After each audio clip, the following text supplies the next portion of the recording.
we got to talk about something. Don't scroll right away because it's not what you think it is. I'm going to talk about spirituality.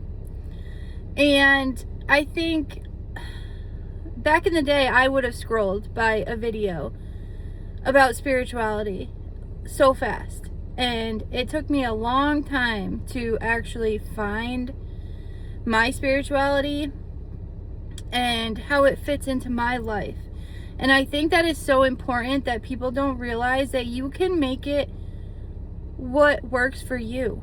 It does not have to be going to church or doing these things, reading the Bible, doing all of these things that we relate to religion and spirituality.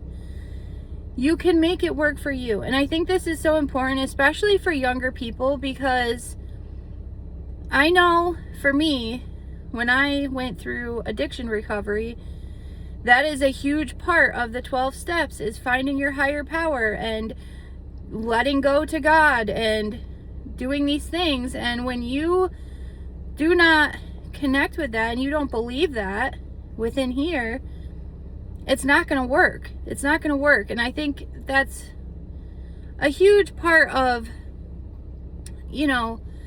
addiction recovery, where if you don't connect spiritually and you do not fully connect in that way, it's not going to work. And I think it's kind of outdated, especially for younger people. And it's hard to find what spirituality truly means to you.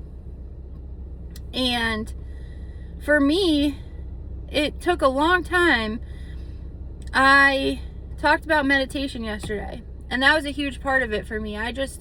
After my mom passed away and going through addiction and going through recovery and all of these things, I started meditating. And meditation, in a lot of ways, brought me to spirituality. And I'm going to kind of tell you how that happened. So,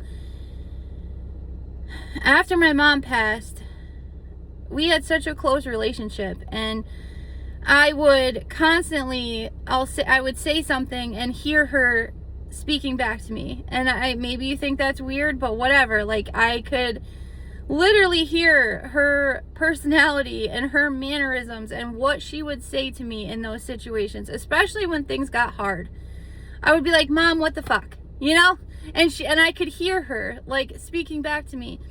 So in those times where, eventually I realized, okay, if I'm going to believe that my mom is with me every day and that she's giving me her strength and that I can still have a connection with her, and I'm meditating and I'm doing all the things, right? Trying to let go and give to God what I was holding on to and all these burdens that I had for so long.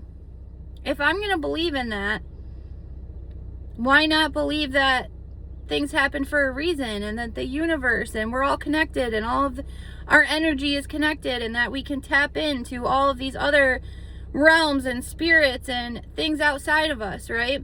And if that's the case, like if I'm connecting with my mom and she's on the other side, then yeah, what's that little jump to thinking, okay, well, then we should be able to connect in other ways. And then it brought me to a point of, well, if I'm going to believe in that, and I'm going to believe in the universe, and that things are happening in my life for a reason, and I'm on the right path, then who's to say that I shouldn't be believing in God and my spirit guides and all of these other things? And it really did open my mind to other possibilities.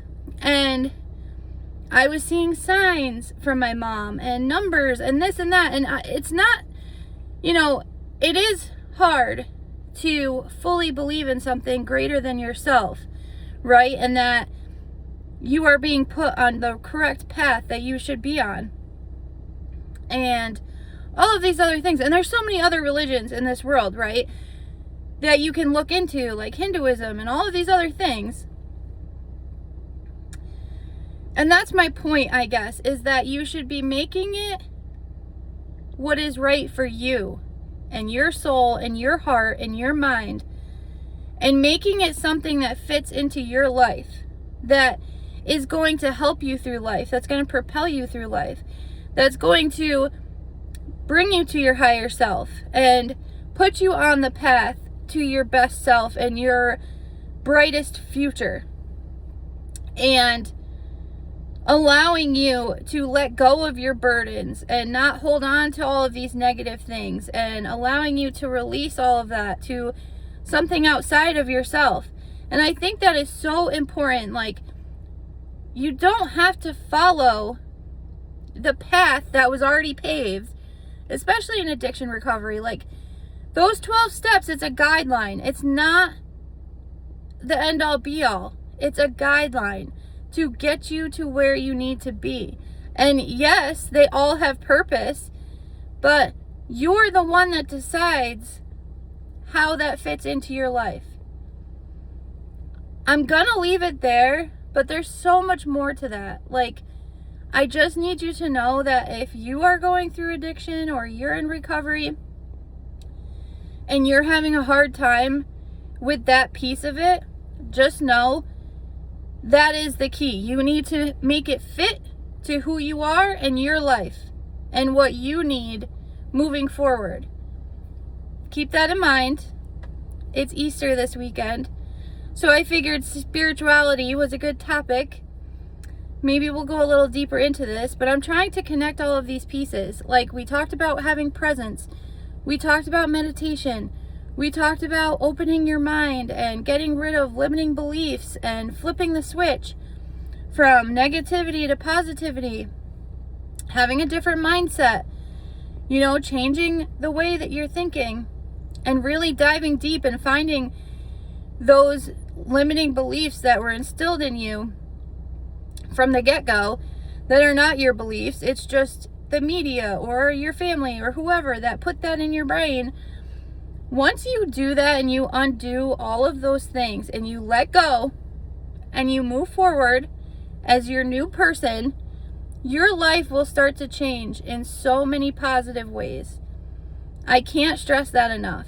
With grief, with, depression, anxiety, horrible relationships, all of these things that bring us to that breaking point is what is going to propel you forward. There is always a lesson. There is always something to learn. So just keep that in mind. But yes, definitely with religion, you need to, research it, really feel into it, what fits into your life to be able to let go and let God, or, give it to the universe, give it to whatever you believe in, make it work for you. Okay, I love you guys. Comment below. I hope you all have a wonderful, happy Easter this weekend. And I will see you in the next one. Love you.